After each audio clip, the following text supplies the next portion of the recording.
My name is Mark Wilhelm. I serve as Executive Director for the network of ELCA colleges and universities, and I want to welcome you to this webinar on Seeing Things Whole. The Seeing Things Whole webinar is the inaugural webinar for what will become a regular cycle of webinars on topics of interest to faculty and administrators in our network of colleges and universities. My thanks to Augsburg University, and particularly to President Paul Pribbenow and Professor Tom Morgan for hosting NECU's first webinar. Our next webinar will be on the topic of civil discourse. The webinar will introduce a social media platform designed for promoting informed civil discourse on important social issues among our students. The platform, called Clamoring for Change, is being developed by Professor Guy Nave of Luther College in Decorah, Iowa, and Professor Nave will lead the webinar. The Clamoring for Change webinar will be held Tuesday, November 20th at 11 a.m. Central Time. I hope you can join us in November, on Tuesday, November 20th at 11 a.m. Central Time for the Clamoring for Change webinar.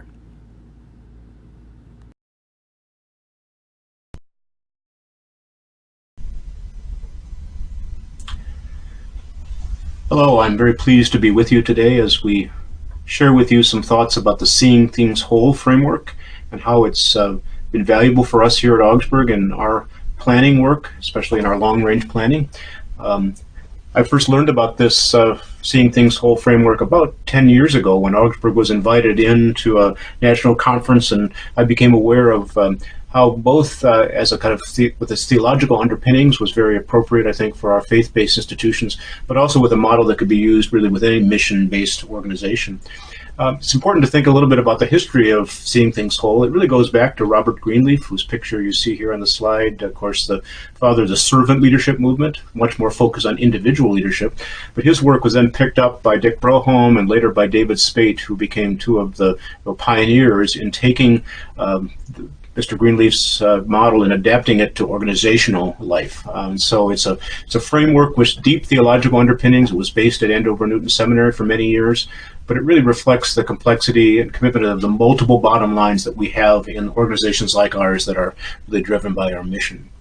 I like to think about Seeing Things Whole basically at its broadest sense as a threefold model that helps you to hold intentions, three different dimensions of organizational life. And let me say just a quick word about each of those.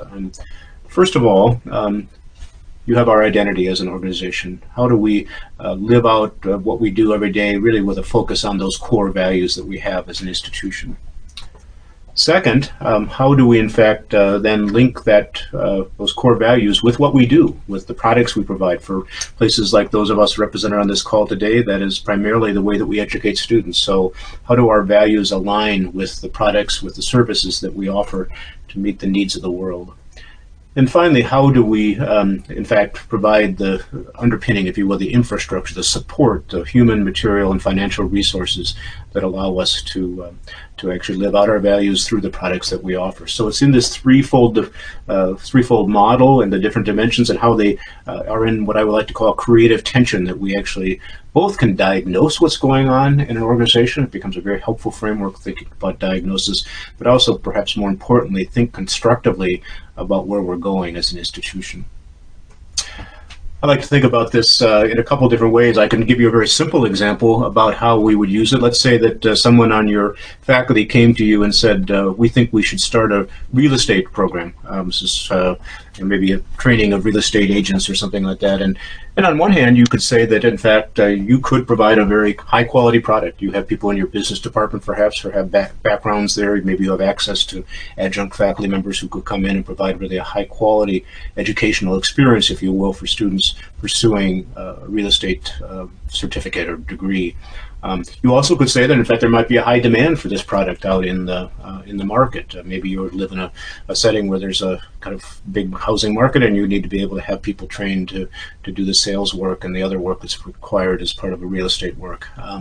But then you would bring your third dimension in, which is about your core values. And I would think for most of us, we would probably say that, in fact, even with a product of high quality, with one that potentially could provide support for itself and for other things, in fact, our core values, most of us as faith-based, more liberal arts-focused organizations, this probably would not be, in fact, a product or a service that we want to offer.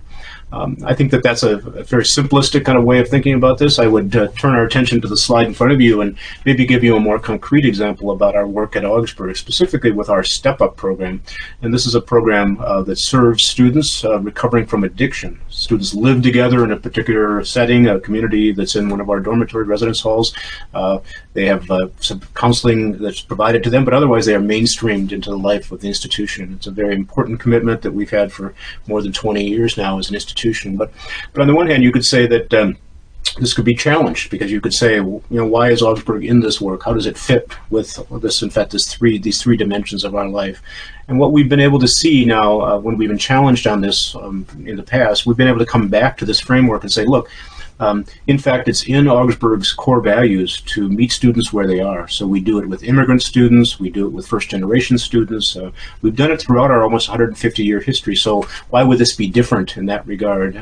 So it does fit our core values. On the other hand, could we do it in a high-quality way? Well, come to find out, we have access to counselors that have been well trained at the Hazelden Betty Ford Center. We have folks on campus with expertise in this area. We've been able to recruit really high-level staff, and so in fact our program is really seen as the gold standard of collegiate recovery in the country. But then the question becomes about stewardship. In fact, we don't charge any more tuition for this than we do for any other program. The students live in this dormitory, but again, it's just part of our overall residential life system. But in fact, when the challenge on the stewardship question, members of an advisory board to Step Up went in and did some really deep analysis on the kind of financial implications of this program. And they found out that, in fact, that students retain at a higher rate than other students on campus. They actually have a higher net tuition per student than other students on campus. That is, it takes less financial aid to support these students. And in the end, just through a whole variety of indicators like that, they were able to illustrate that, in fact, this program is, in fact, an example of good stewardship. It actually returns revenue, if you will, to the institution, in addition to the way that it serves our values and provides a high-quality product or service. So I think that simple illustration, if you will, again, of how you use the three dimensions to look at a particular program is just one way that this is very helpful as a diagnostic tool for organizational life. Beyond that, this three-dimensional product or framework, if you will, offers us a chance then to actually go even deeper. And one of the things that the Seeing Things Whole staff and others have developed over the years are a variety of ways to look at particular challenges in the life of an institution. So back in 2011, Augsburg was what they call the kind of case study, if you will, for a conference, a Seeing Things Whole conference. And we had come forward with this challenge statement that we pledged to practice semper reformanda, to always be in the process of thinking about how we do things better, pursuing excellence, being innovative, responding to the forces of the market. And the question that we put on the table was, how do we unlock and cultivate the culture here at Augsburg that really allows us to live into that practice of semper reformanda? It was a wonderful challenge. And then as we engaged this, we went to this next level of detail with the Seeing Things Whole model. And as you see here, within each of these three dimensions of organizational life, Seeing Things Whole model identifies three additional, what they call strategic lenses for each of these different dimensions. So for identity, we look at these three, how we model our core values, live them out in policy practice, how we provide a kind of a hospitable environment for these values, and in fact, how we also acknowledge kind of who we are and at the same time affirm the challenges that we have to our identity as we go forward. So hosting, modeling, and celebrating become three additional lenses that we look through. For purpose, we talk a little bit about, again, how are we making sure we're doing things better by sharing information, providing knowledge? How are we critiquing in that kind of ongoing assessment of our work and our products that we provide, our services that we provide? In fact, how are we also thinking about the future? How are we living into what the next version of our purpose is?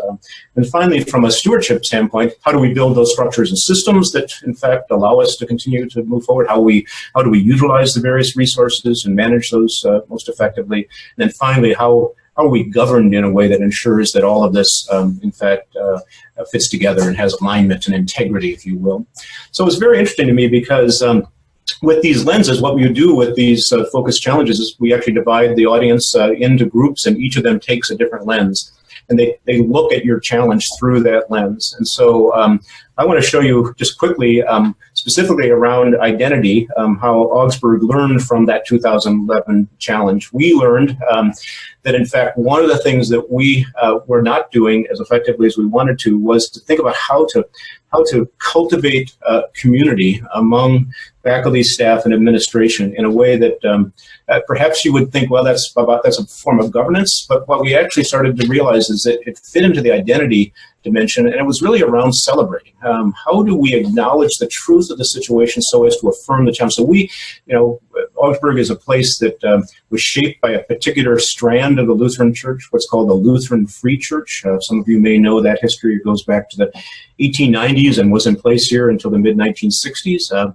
And they truly meant, those good Norwegians truly meant Lutheran free. They wanted a real sense of democratic kind of participation in the life of the church, which then got carried over into Augsburg. So there was always this sense of community here that wanted to be involved in making decisions and the like, and we honor that in so many ways. But we were finding challenges then on using that community to truly forward innovation and reform within Augsburg. Sometimes we were falling back into that community, not actually addressing the truth of the situation is the way that I might put it. So it was very interesting as we got a response from the audience. It zeroed in on this identity and community piece and allowed us to think about what would we do to respond to the need to actually bring this community back into our work in a way that challenged them to think about what's the future look like? How are we going to reform? How are we going to innovate in a way as an organization? And so, and though we learned a lot of other things from this process, it was interesting to me because this is where we came out of that 2011 diagnosis, if you will, of our situation in response to that challenge, and actually put in place a whole variety of tactics and strategies that we've now employed over the past 6 or 7 years to try to bring this community more fully into the work of imagining Augsburg's future. So you see on this slide what was really a kind of combination of efforts that I would describe as a culture of all hands engagement. This all hands expectation that people had, that they wanted to be involved, that they wanted to be a part of, they wanted their voices to be heard in thinking about the future of Augsburg. And so we employed a whole variety of things. So you see at the top left there, that's actually our annual May All Hands Planning Summit, where now for 4 or 5 years we've gathered all faculty and staff together after classes and graduation in the spring. And we get 320 to 350 faculty and staff who show up for a morning. We address large planning kind of themes, we engage at the tables, and we capture lots of information from folks to help inform our planning going forward. You see at the upper right conversations between our board and faculty members and administration, so modeling in the board setting how we engage these different audiences together to think about our future. And then you see across the bottom one of the probably the most fun ideas that we've had that we've now used 4 or 5 times, and it's really it's a 500 ideas campaign. And part of this was a sense from my perspective that that there was great wisdom in this community that we were having a difficult time sometimes capturing. So this was an idea that we came up with where I put a challenge out to the entire community, faculty, staff, and students, to come up with 500 ideas on how, for example, we would support student success. They then would go in, can go in and capture those ideas on on our web system, and then we actually produce. You'll see here actually real Post-its. We actually have gotten a little bit more technological about it now. We don't post just necessarily just post-its, but we have it available as if it were those ideas all on a wall, usually organized around some common themes. Everybody gets to engage them. Everybody gets to vote on which ideas they find most compelling. And then out of that, we capture 8 or 10 ideas that we think have the most support, and ultimately then show the community how we're trying to respond with those ideas in place. So around student success, for example, that has led us to a degree audit program, a technological program, which we are currently implementing. It led to the appointment of a chief student success officer, a new role for the university. It led to a real commitment to equity that because of the nature of our population, that we felt a real sense of how we needed to respond differently to students that come to us with as first generation, students of color, other challenges they have in their life, and how we're responding as an organization to that. So just a quick example of how we were able to capture, again, the wisdom of the community in response to where that challenge had showed us we had a real obstacle there, where we had not been able to get through that. Now, in addition to this has also led us to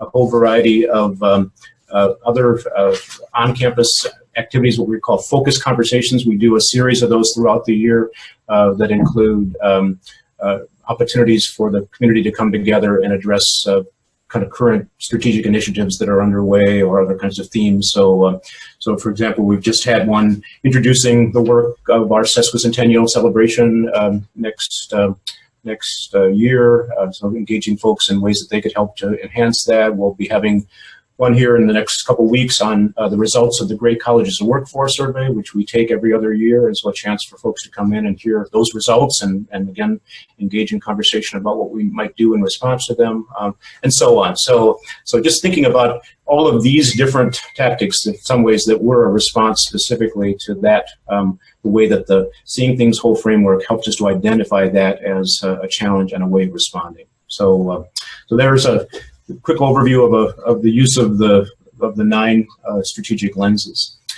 For us then, here at Augsburg, and this, I would offer this in many ways, what I've given you so far is more of a diagnostic use of this tool.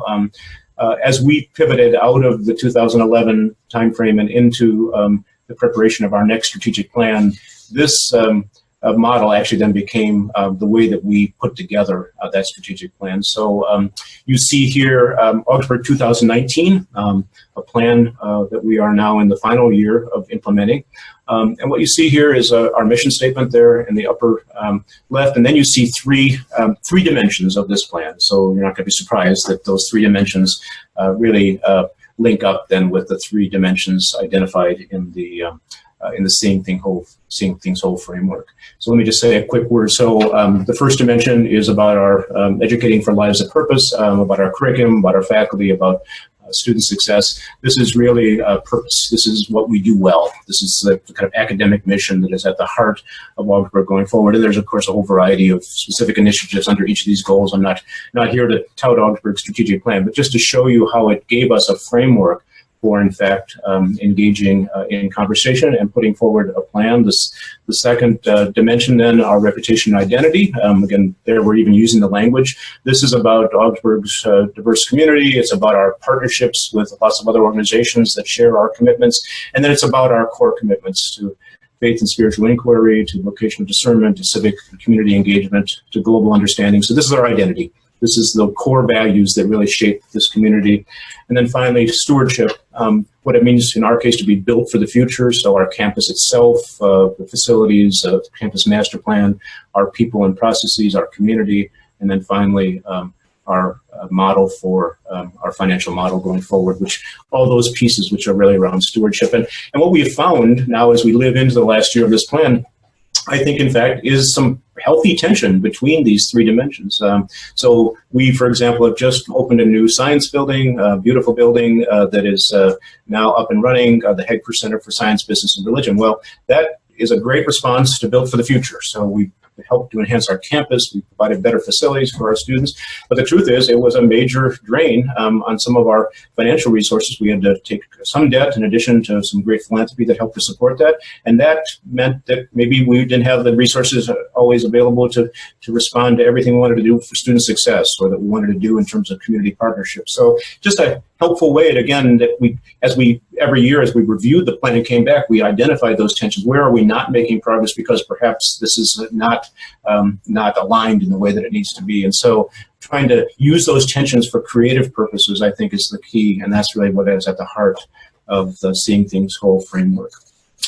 So let me remind us again, we've got the threefold model. I was going back to this. I just think this is so valuable for you to just think a little bit about what this would mean. Again, even just take specific places that you're involved in your organization. Think about how you might apply this framework to understand what's going on, to see, in fact, whether you are using this in a kind of creative tension way and strategy.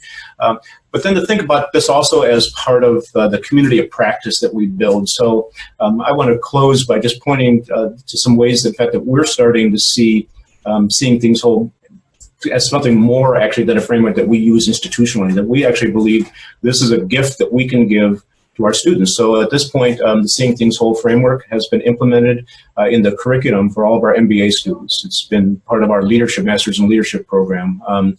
We are running, one of the things that you do in the Seeing Things Whole world is you run what they call roundtables, which are kind of mini conferences that allow you to address, again, a particular organizational challenge. And so you might see here, even in the lower right-hand corner, some of the ways that this gets played out. So we are doing these roundtables on a regular basis. I want to commend Professor Tom Morgan, who's at the bottom left there on the slide, who's been the leader on campus with this effort and has really helped to bring Seeing Whole and make it a more integrated part of Augsburg's work.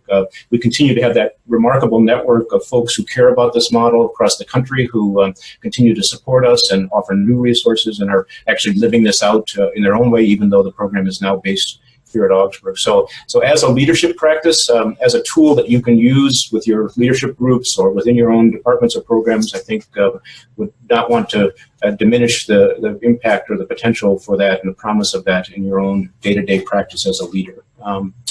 So as we close, I just want to say a quick word about the resources. As I mentioned, this is now a program of Augsburg University. It came to us formally just about a year ago.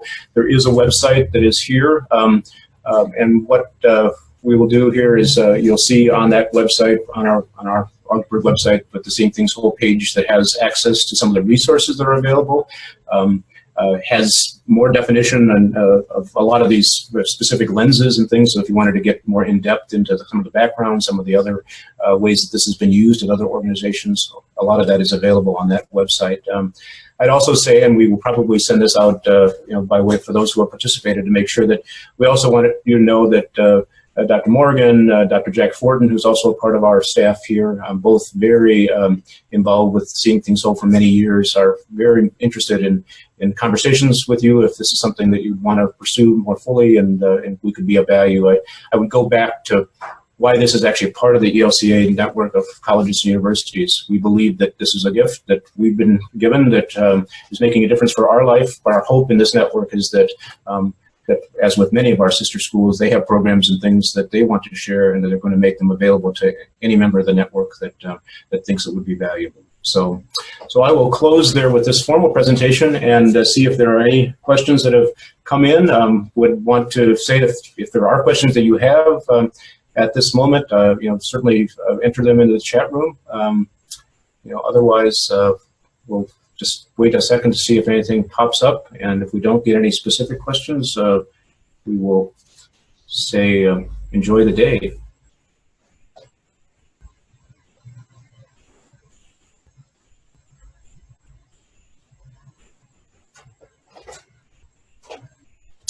It looks like not getting any specific questions now, but again, I would urge you to visit the website to learn more about what's going on here, and you'll receive a follow-up. I'm sure we probably will evaluate this, as we will do with anything that we're doing here, which there's a survey that will come out to participants, and that will also include some information about who you might contact directly if you want more information about this. So I really appreciate your all being a part of it this morning, this afternoon, and look forward to opportunities to be together again soon. Thank you.